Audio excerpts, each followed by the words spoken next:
بسم اللہ الرحمن الرحیم۔ ماشاء اللہ آج 28ویں تراویح تھی اور 29واں اور 30ویں پارہ پڑھا گیا۔ 29 کا پورا پارہ پڑھا گیا۔ سورہ ملک ہے، اس کے آغاز میں اللہ کی ذات بڑی برکت والی، ساری بادشاہت اس کے اختیار میں ہے، پوری قدرت والی ذات۔ اس ذات نے زندگی اور موت پیدا فرمائی ہے۔ وہ ذات دیکھنا چاہتی ہے اچھا عمل کون لے کے آتا ہے، اچھا عمل کون لے کے آتا ہے۔ اللہ کے یہاں کوالٹی ہے، کثرت نہیں ہے، کوالٹی، معیار اچھا۔ اور عمل کی کوالٹی بنتی ہے جب اس کے اندر اخلاص ہو اور اپنے نبی کا طریقہ موجود ہو۔ جتنی وہ چیز شریعت کے مطابق سنت میں ڈھلی ہوگی اور جس قدر اخلاص اور خلوص زیادہ ہوگا، اس عمل کا وزن بڑھ جائے گا اور اس عمل کا معیار بڑھ جائے گا۔ اسی کا تذکرہ فرمایا کہ اللہ رب العزت قادر مطلق ہے دنیا آخرت کے لحاظ سے۔ اس پوری کائنات میں قادر مطلق وہی ہے۔ آسمان کا منظر دیکھو، بار بار دیکھو، کئی پھٹن اس چھت پہ بھی نظر آ رہی ہے، کچھ نہیں ملے گا۔ یہ اسی کی ذات ہے، اسی کی قدرت ہے، سب کچھ سنتا ہے، سب کچھ دیکھتا ہے۔ بدعملی کرنے والے کیسے اللہ کی پکڑ سے بے خوف ہو چکے ہیں، کیسے بے خوف۔ ایک دن آنے والا ہے جس دن اللہ بدعمالیوں پہ سزا دیں گے۔ کفار کہا کرتے تھے وعدہ کب پورا ہوگا، اگر ہم نافرمانے تو سزا کیوں نہیں ہوتی؟ فرمایا اللہ کے پاس وقت ہے۔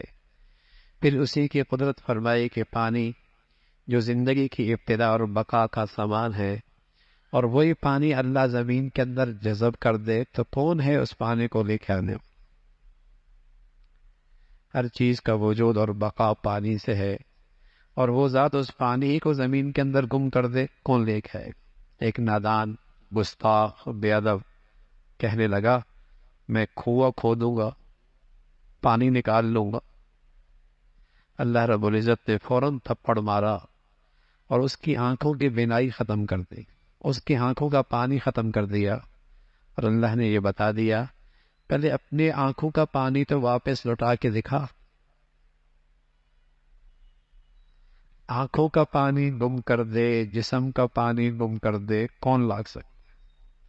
بس اوقات بے ادبی اور گستاخی کی سزا جلدی بھی ملتی ہے، جلدی بھی تھپڑ لگتا ہے۔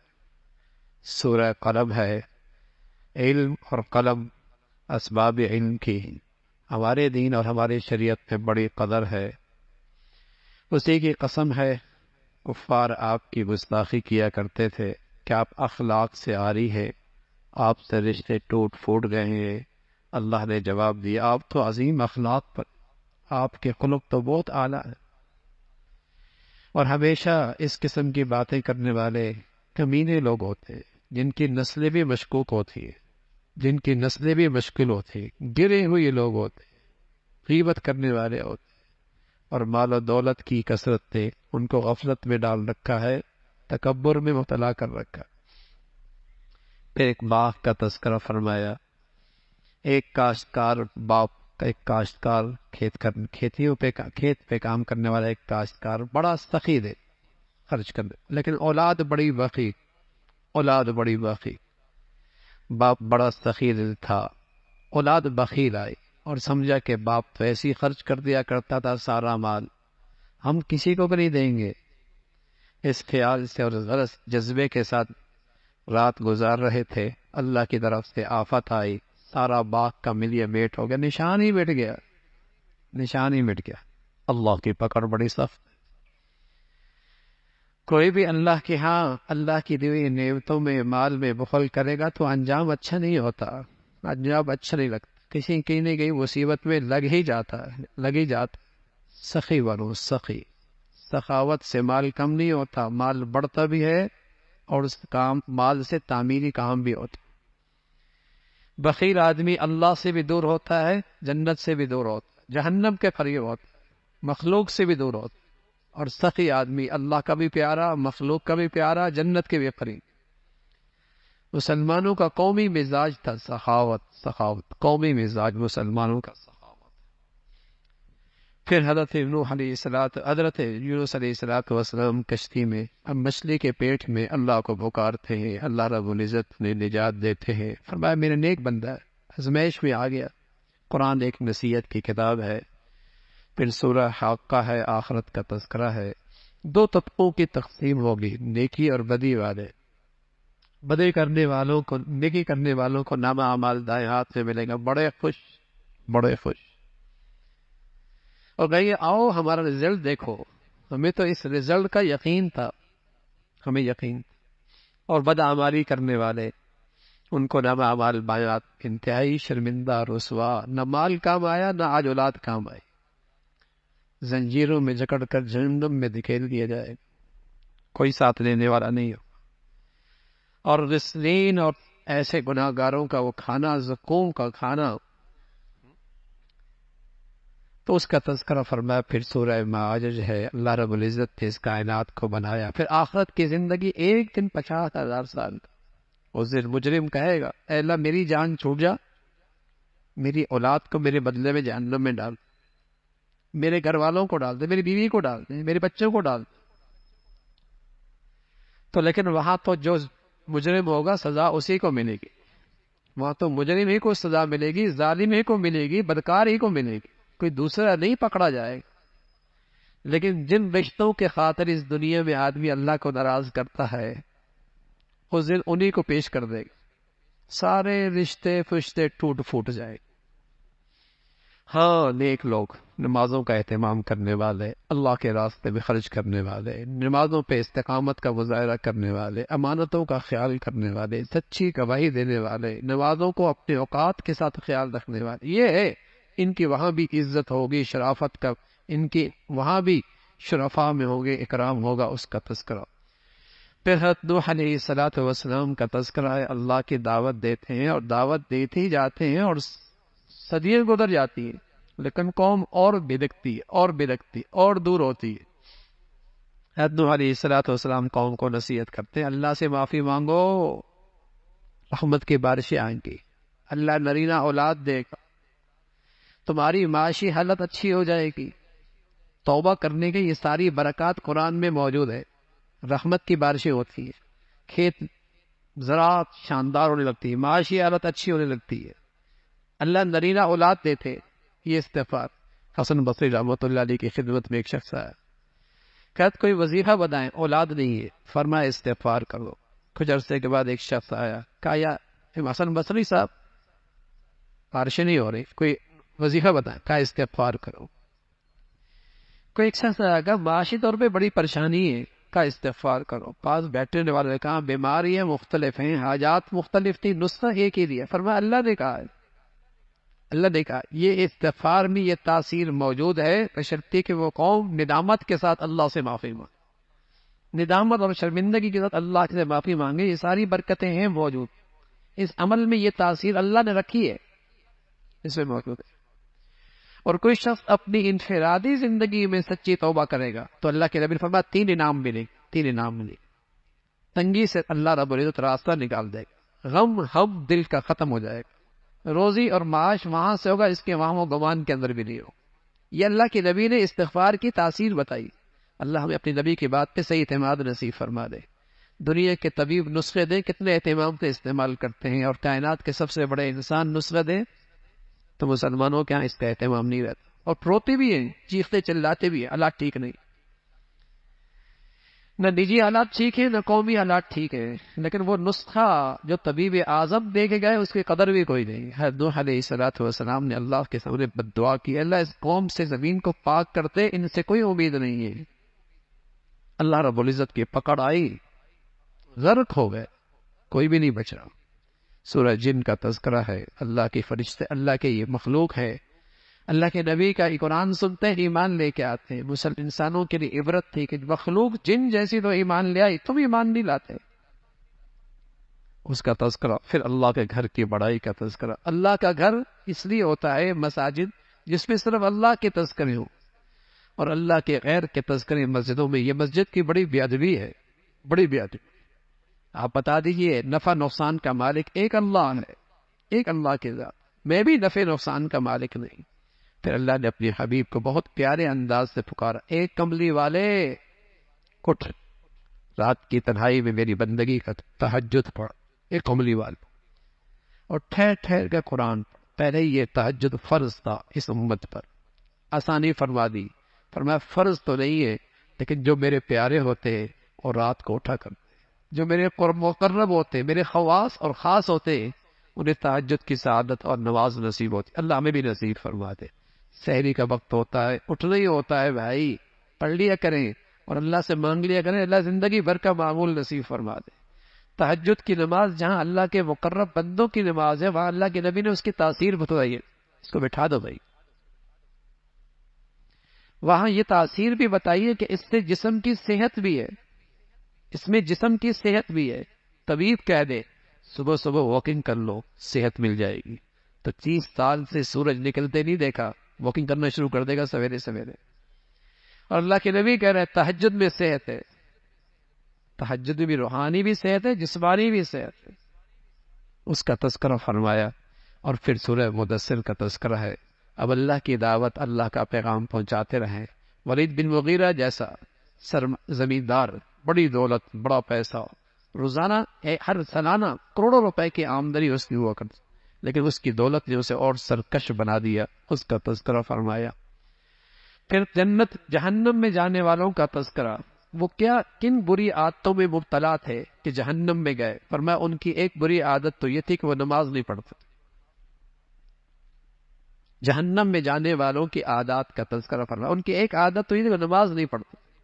ما سلککم فی سقر، کیوں پڑھے ہو جہنم میں؟ کہتے ہیں لم نکو من المصلین، نماز نہیں پڑھتے۔